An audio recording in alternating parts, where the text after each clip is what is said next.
Merry Christmas, Buon Natale, Feliz Navidad. Now, I was going to read you a Christmas story, but I started writing it actually. It was called MobTube Christmas Carol, or MobTube Carol.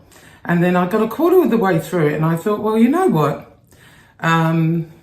I'm coming to the end of the book. I've still got a little bit to do on it, but I thought I'd read you an excerpt from it. Just a little, it's just a little piece to kind of lighten it up a bit. I mean, the book's serious in certain parts, it's funny in other parts, but this, I just thought, you know, lighten up the mood a little bit. Anyway, so it's called The Pot Pie War. Now, everybody get comfortable, get your binkies and wrap up on the couch, and I will begin. Okay, now, I know Mrs. Claus, her spectacles were little black round ones. I do have black spectacles around this house. I have 50 million spectacles around this house. You know, old dollar store ones. I put them all over the place just in case I need them. And do you think I can find a black pair? No, absolutely not. So we're going to have to make do. Make do and mend, as my old granny would say. Okay? Anyway, so let me begin. The Pot Pie War. In the last century, many mob wars have taken place, where each faction took to the mattresses. This means going to war.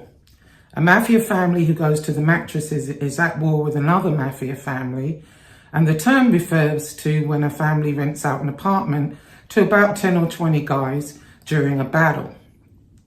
The family gets 15 to 20 mattresses and lives in a 10 by 15 apartment, maybe with 10, 20 mattresses on the floor.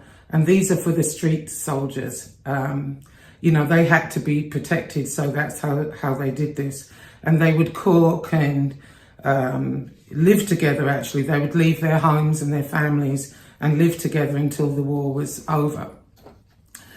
Now, there have been many wars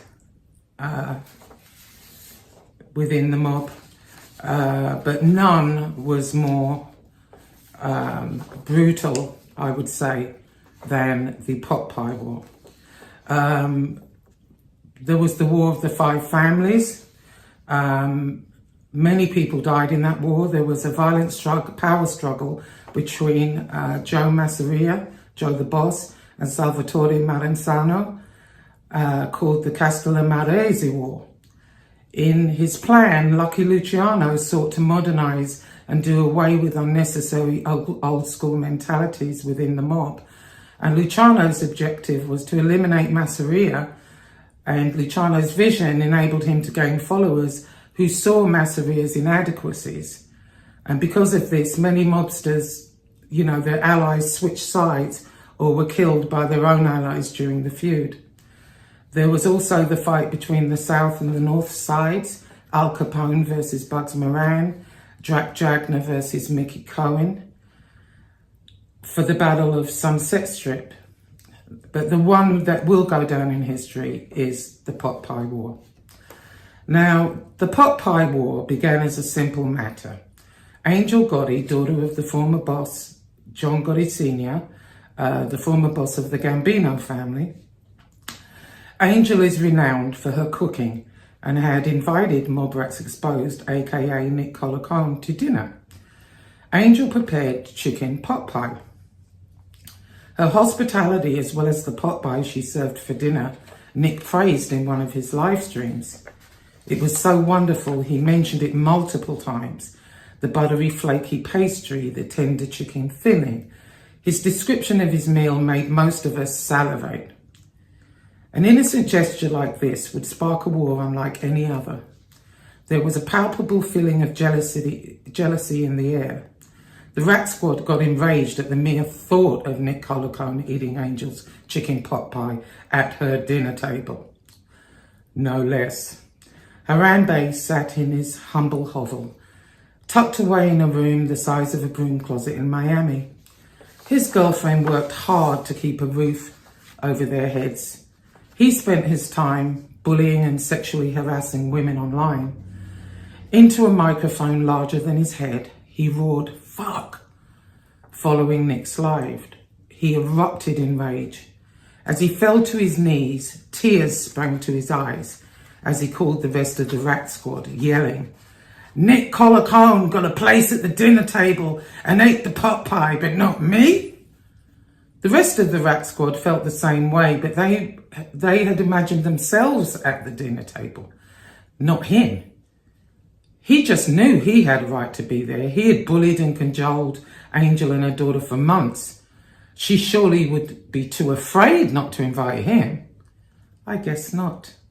Anyway, there was no one more enraged than Kitten. Seeing Nick's live stream, his eyes darkened and blood rushed to his head. Nick got the pot pie and Kitten did not? This infuriated him more than anything. How did Nick get to eat it when he had been a close family friend for years, but the pot pie had never been served to him? Kitten sought revenge. His anger towards Angel was unimaginable.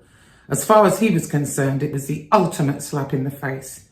Nick and Angel would receive his revenge. In addition to Tig, the others were also enraged by it. Each had imagined themselves as close enough to Angel to deserve a seat at the table, especially Tig.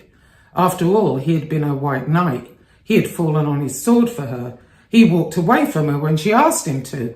And here's his thanks. No chicken pot pie? Things have changed actually from the old days. Today it's an online war. Harambe and crew literally take to the mattresses. You know, the outside generally have jobs and, you know, we don't have time to sit on YouTube all day, but they do. And they literally take to their mattresses, except it's in their own homes. They get online for 24 hours, taking turns in bashing whoever their enemy is that day, or, you know, they have a rotation of people. Keyboard gangsters would be the term that they're using now, you know. Anyway, individually, all of their live streams were devoted to attacking Angel and Nick. They said all horrible things about them and their families, and of course the pot pie was mentioned at every opportunity. Tig was especially vicious, hailing from the woods in Arkansas. Chicken pot pie to him was the equivalent of eating lobster and caviar. He was used to squirrel and raccoon stews that his downtrodden wife lovingly cooked over a campfire as he sat in his trailer in a stained, dirty wife beater shouting his orders, "Get me a beer, bitch!" I stole that from Nick. I love when he does that. If he were at the table instead of Nick, he would have felt like he'd made it. He would have been in. He had spent months sucking up to Angel, and it was all for nothing. Harambe's girlfriend came home to find several large holes in the walls of his broom closet. He was foaming at the mouth. Defamation and slander were his tools of choice.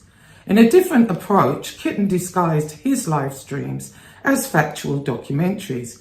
In his mind, he was a serious journalist, and in spite of his attempts to appear level-headed and educated, the thought of the flaky pastry and tender chicken he would never taste made his blood boil. While verbally defaming and lying about them, he would put up nasty thumbnails and open the show in a cool manner. The chicken pot pie was the real reason for his vile rhetoric, not the off-fact information he was sharing. Despite their vile attacks, Angel and Nick did not respond. They did think about calling the notorious mobster Pizza Gambino, who at one time was the head of the 5 New York families. But they decided against that because they knew Pizza Gambino, if they involved him, it would involve the 5 families and it would be a total all-out war. The bloodshed would have been catastrophic. It took a couple of months for the pot pie attacks to lessen to a degree, However, the fact that a pot pie could cause so much anger and discord is insane, which speaks volumes to the mentality of the Rat Squad. In retrospect, they may have done Angel a favour. This could be a massive business opportunity for her. Much like Paul Newman's own, she could mass produce these pot pies so that we can all try them. I know I want one. And Angel, I don't know what you're going to do with your leftover turkey, but for the love of God, please do not make a turkey pot pie. We cannot have MobTube having to take to the mattresses again. So that's the pot pie war. That will be included in MobTube Chronicles 2. I'm getting very near the end, and then it's got to go into editing, and it'll be a minute, but hopefully I hope you all enjoy it. And I'm going to try and, it's just finding time. I want to sit down and read Chronicles 1 for those people that can't read or, have, sight difficulties and stuff like that.